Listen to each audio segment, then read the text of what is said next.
ఆధునిక వైద్యం ఎంతగా అభివృద్ధి చెందినప్పటికీ సర్జరీ అంటే ఇప్పటికీ మనలో చాలా మందికి వెన్నులో వణికి. ముఖ్యంగా వెన్నుముక్కలో సమస్యలకు సర్జరీలు చేయించుకోవడానికి మనలో చాలా మంది అంతగా ఇష్టపడరు. వెన్నుకు సర్జరీలు చేయించుకోవడం అంత సురక్షితం కాదని, పైగా కాళ్ళు చేతులు చచ్చుబడిపోతాయని నమ్ముతూ ఉంటారు. అసలు ఈ నమ్మకాల్లో నిజమెంత? వెన్ను సర్జరీలు నిజంగానే అంత సంక్లిష్టంగా ఉంటాయా? వెన్నుముక్క ఆపరేషన్లతో కాళ్ళు చేతులు చచ్చుబడతాయనే నమ్మకాల గురించి డాక్టర్ ఏం చెబుతున్నారో ఇప్పుడు విందాం. స్పైనల్ ఆపరేషన్స్ అంటే డెఫినెట్‌గా మనకున్న సర్జరీస్ అన్నిటిలోనూ కొంచెం టెక్నికల్‌గా అడ్వాన్స్ సర్జరీస్ అవి.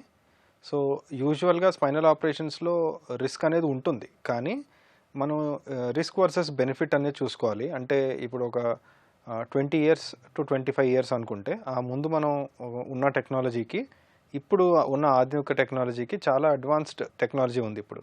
అంటే మనకి రోబోట్స్ అని గానీ, కంప్యూటర్ నావిగేషన్ గానీ, microscopes, advanced microscopes, bone scalpels and endoscopes ఇలాంటి డివైసెస్ వల్ల స్పైనల్ సర్జరీ సేమ్ సర్జరీ అయినా సరే రిస్క్ అనేది చాలా వరకు మనం తగ్గించే అవకాశం ఉంటుంది.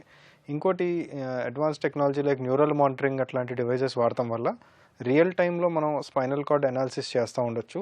ఏదైనా డ్యామేజ్ జరిగితే ఇమీడియట్గా మనం దాన్ని సరి చేసుకుని జరిగిన డ్యామేజ్ని రివర్స్ చేసే అవకాశాలు కూడా కొంతవరకు ఉంటాయి. అండ్ స్పైనల్ సర్జరీస్లో కూడా చాలా స్పెక్ట్రమ్ ఉంటుంది. అంటే అది మెడ నుంచి తీసుకుని మనకి నడుము వరకు ఒక 30 బోన్స్ ఉంటాయి.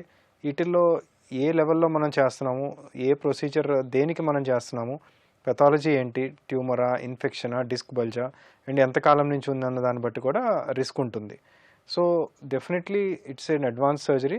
బట్ కొత్త టెక్నాలజీతో కరెక్ట్గా ఐడెంటిఫై చేస్తే రిస్క్ అనేది చాలా వరకు తగ్గించే అవకాశాలు ఉంటాయి మనకి. సో స్పైనల్ సర్జరీలో డెఫినెట్లీ మీరు అన్నట్టు కాళ్ళు చేతులు పడిపోవడం కానీ, యూరిన్ మోషన్ ప్రాబ్లమ్స్ కానీ, పెరాలసిస్ రావడం కానీ, స్పర్శ తగ్గిపోవడం కానీ ఇలాంటి రిస్క్స్ కామన్గా ఉంటాయి.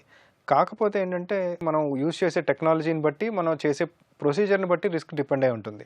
కరెక్ట్గా చెప్పాలంటే స్పైన్ సర్జరీలో రిస్క్ పర్సంటేజ్ అంత ఎక్కువ లేకపోయినా ఇప్పుడున్న దాంట్లో, కానీ ఉన్న రిస్క్ ఫ్యాక్టర్స్ చాలా లైక్ డ్రెడ్ఫుల్ రిస్క్స్. అంటే ఫర్ ఎగ్జాంపుల్ ఆ కాంప్లికేషన్స్ ఏవైతే ఉన్నాయో అవి చాలా తక్కువ మందిలోనే వస్తాయి. కానీ వచ్చిన వాళ్ళకి సిగ్నిఫికెంట్ చేంజెస్ జరిగిపోతాయి లైఫ్లో. అంటే పెరాలసిస్ రావడం అంటే ఇంకా ఆ మనిషి లైఫ్లో ఆల్మోస్ట్ ఇంకా నెగ్లిజిబుల్ వర్కే చేయగలడు.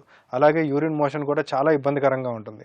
సో మనకి ఇప్పుడు 1000 మందిలోనో లేకపోతే 500 మందిలో తీసుకుంటే ఒకళ్ళిద్దరికి వచ్చినా ఆ ఒకళ్ళిద్దరికి చాలా సిగ్నిఫికెంట్ డ్యామేజ్ జరిగే అవకాశాలు ఉంటాయి.